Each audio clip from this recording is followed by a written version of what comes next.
Hi, this is Kellen Wilson, and on July 24th, 2012, I rode the Three Sisters of South Texas. This trip was one of many in a long vacation that started with a relaxing retreat and ended with an action-packed track day. This ride itself was a long adventure. I had to deal with cars, trucks, rocks, animals, and shrinking radius turns. The biggest problem of the entire ride was the fact that somewhere in the first third of this twisted 100-plus mile journey, I lost my GoPro camera. The mounting arm snapped due to high speed, lots of bumps, and high tension. I was able to recover almost all of the setup except for the biggest and most important piece, the camera itself. Luckily, I was still able to find the smallest piece of the camera, the memory card. And so, I am able to show you part of my journey down the Three Sisters.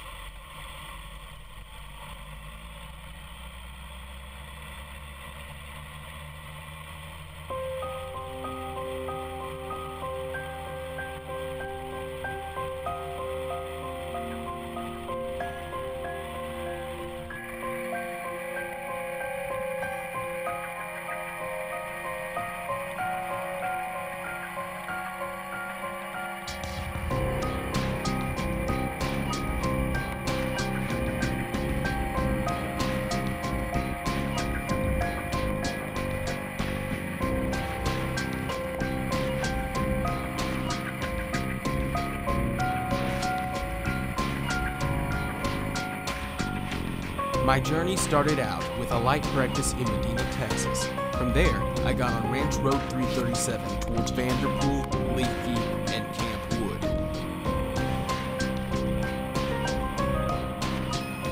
Just past Leakey was where I lost my GoPro Hero.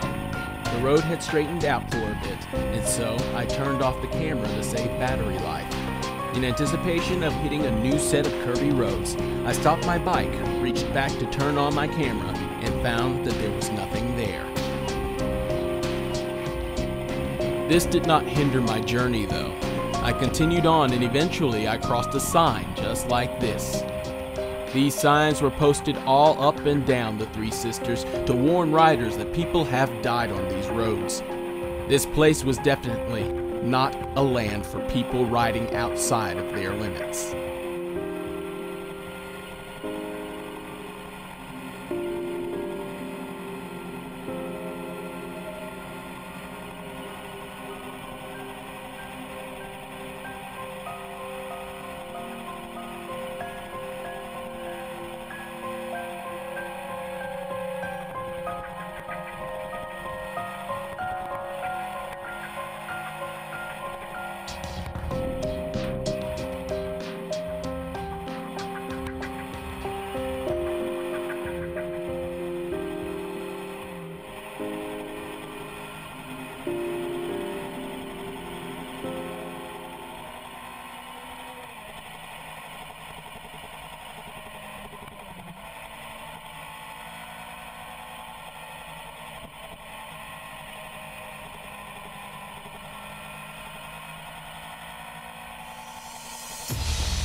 On my way to Camp Wood, I encountered a minivan that was cruising under the speed limit. It was right before a set of turns, and I didn't have much time to get around it, but the dotted passing line synced up, and using the power of my BMW S1000RR, I was able to jet past just in the nick of time. I had set out on my ride early in the morning on a weekday, and because of this, I encountered very few vehicles other than that minivan.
Once I was past Camp Wood and Barksdale, I found the road to be nice, smooth, and curvy, with a lot of scenery to see.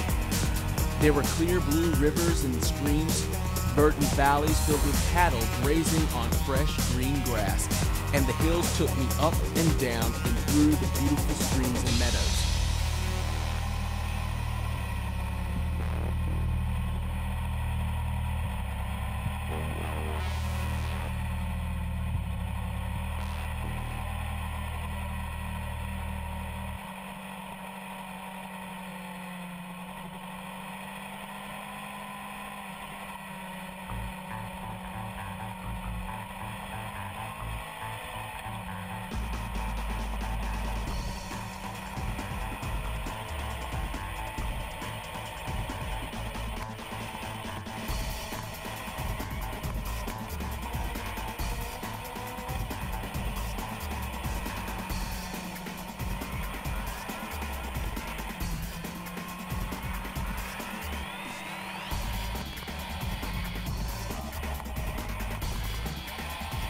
Finally, I turned onto Highway 41.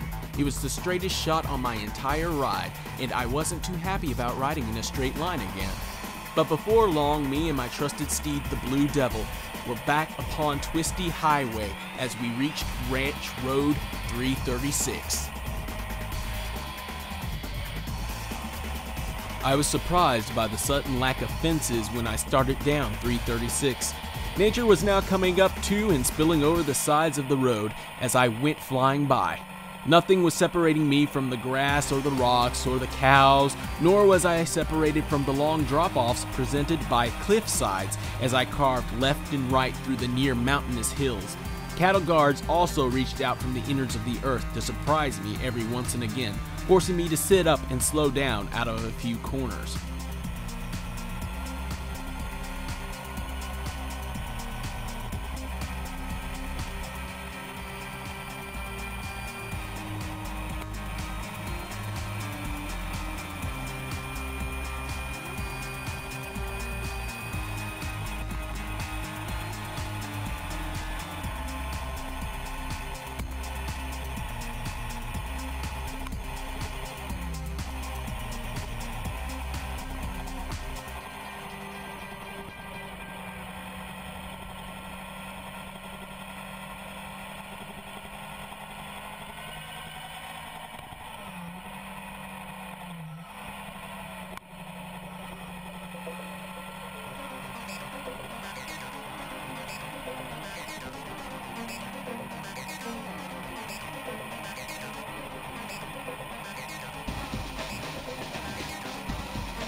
My long afternoon of riding came to an end at the Frio Canyon motorcycle stop. Once parked, I went inside to enjoy a warm meal, a drink, and some conversation. This was not the first time I had stopped here. Earlier that day, after I lost my camera, I came in to take a break and eat some lunch. I liked it so much that I decided to return at the end of my trip. All in all, it was a good way to end a good ride filled with a little misfortune and a lot of adventure, excitement, and fun. Now I have written some of the best riding roads in the United States of America: Yosemite National Park, California Highway Number 1, the Tail of the Dragon at Deals Gap, and the Three Twisted Sisters of South Texas. I wonder where my next adventure will take me.